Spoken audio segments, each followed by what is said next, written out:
ભારતના નૃત્ય. અસમનું નૃત્ય છે બિહુ અને મહારાસ. આંધ્રપ્રદેશનું નૃત્ય છે કુચીપુડી.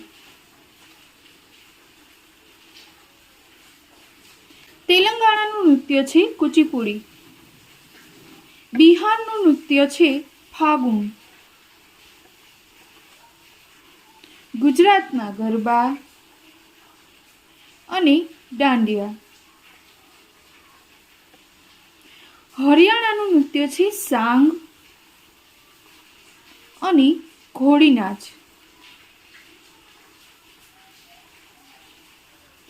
હિમાચલ પ્રદેશનું નૃત્ય છે ડાંગી,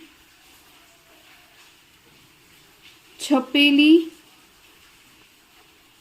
અને મુંજરા.